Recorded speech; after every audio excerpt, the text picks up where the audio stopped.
Um fuzil que consegue disparar nas condições mais diversas possíveis, incapaz de travar, mesmo sujo de lama, terra ou até mesmo encharcado. Entre outras características, vamos falar de uma das armas mais letais que a humanidade já viu.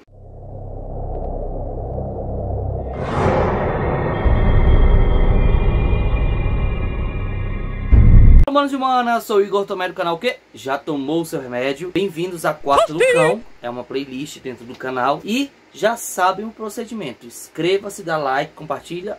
Mas antes de começarmos a história, já vou deixar o primeiro recado. Eu vou narrar nomes em russo, ou seja, a pronúncia provavelmente eu vou colocar aqui na edição, eu vou colocar aqui embaixo e eu vou falar completamente diferente, beleza? Um ano após o fim da Primeira Guerra Mundial, nasce Mikhail Timofeevich Kalashnikov em 10 de novembro de 1919. E ele veio de uma família bastante numerosa.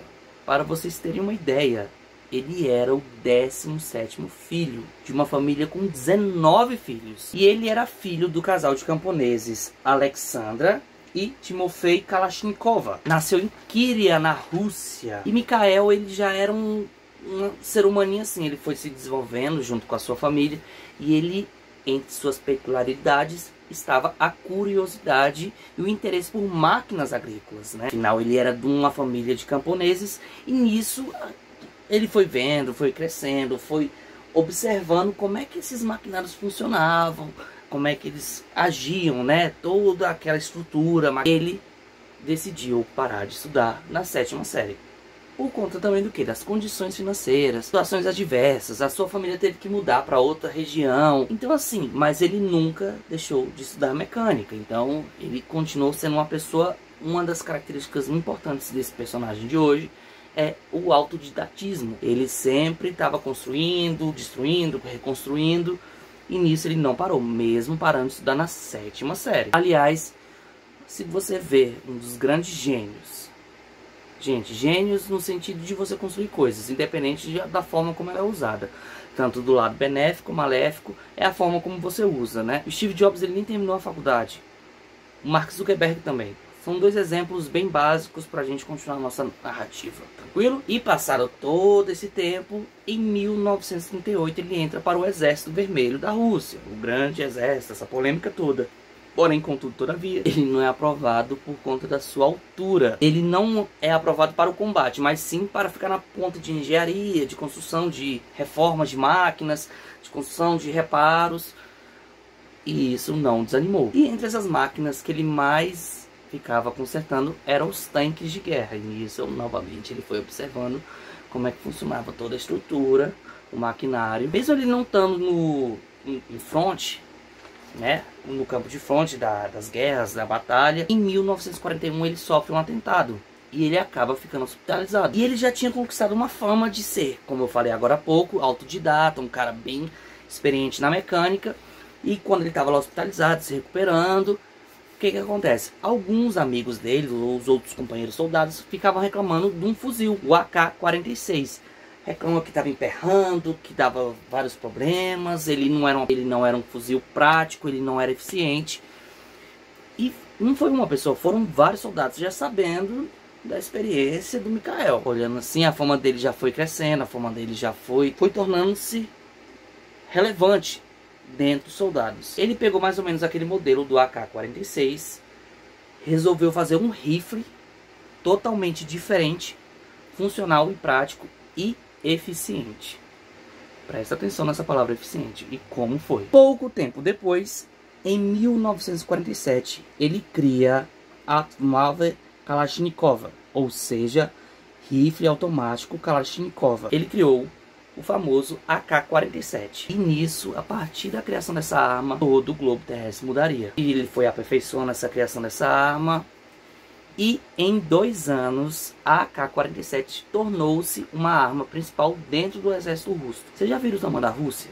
Vocês já ouviram alguém falar que em conseguir invadir o Império Russo?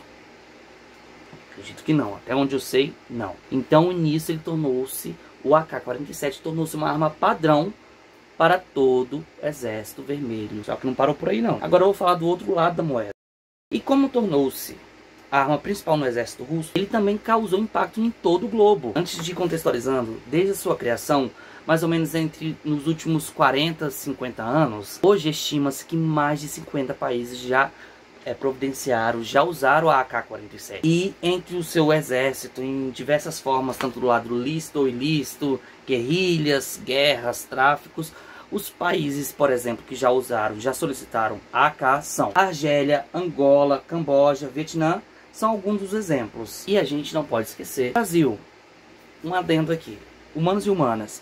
Um motivo que eu quis trazer a história da AK-47, porque eu vou deixar aqui, ó, linkado, tá bem aqui, é que recentemente eu fiz uma resenha do livro O Abusado de Caco Barcelos, tá aqui, ó, linkado bem aqui, e dentre os vários capítulos, né, que conta a história do traficante, do dono do Santa Marta, está Juliano VP, e um capítulo, tem um capítulo específico falando da AK-47, eles apelidaram carinhosamente de Jovelina, então, ou seja, ela é uma arma totalmente elitizada e desejada por várias pessoas. Novamente, foi um dos motivos, eu falei, pô, vou ter que trazer a história aqui pro canal, porque deram tanta relevância para isso na história, por isso eu trouxe. Então, novamente, tá ligado aqui, não esqueça. E desde a sua criação, a AK-47, sabe o que ela já fez? Humanos e humanas.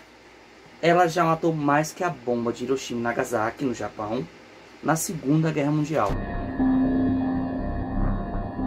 O cogumelo de fumaça tinha 18 quilômetros de altura.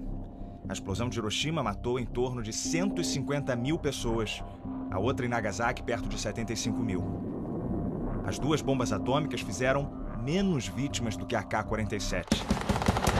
E para vocês terem uma ideia, segundo dados específicos, ela já matou mais que o vírus do HIV. E por que a AK-47 ainda causa relevância, causa tema, ela dá um certo temor em alguns, né? Ela é um símbolo de guerrilha contra a luta, é o símbolo de resistência.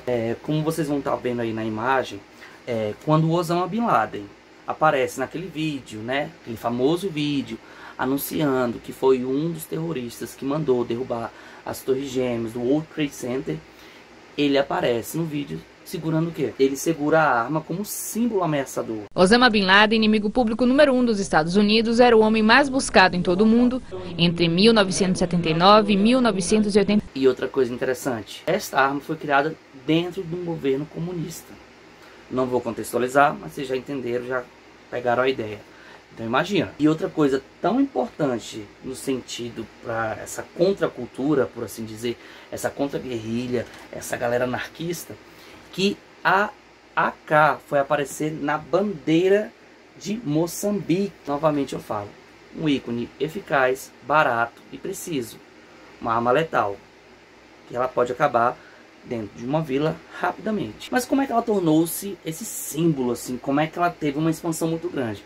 Acontece o seguinte, é um resumo bem simples, óbvio.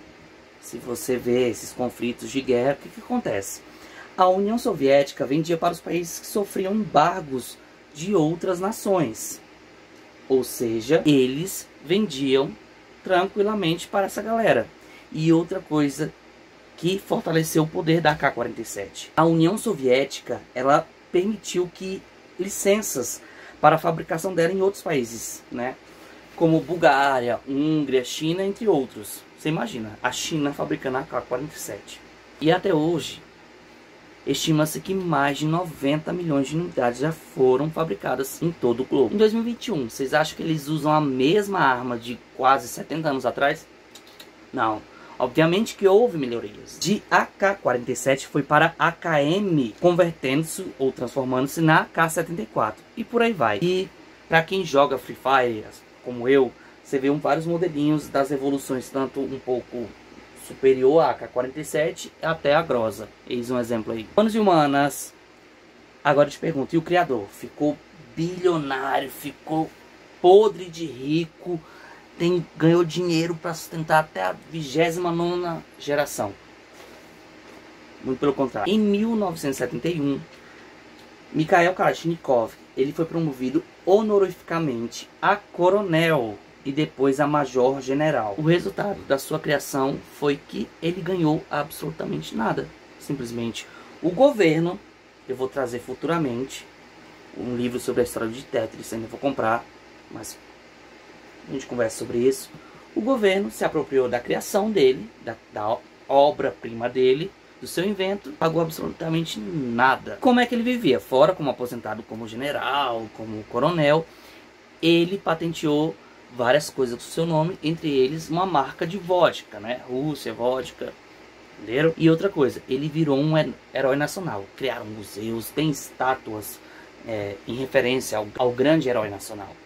Fora isso, o comunismo ele não libera muito patente não. E em dezembro de 2013, aos 94 anos, Mikhail Kalashnikov morre por conta de uma hemorragia gástrica.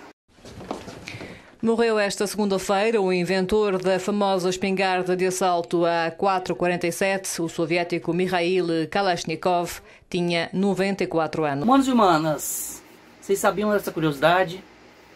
Deixa aqui embaixo qual outra história que você queira saber e por aí vai. E desde já agradeço. Tchau, obrigado!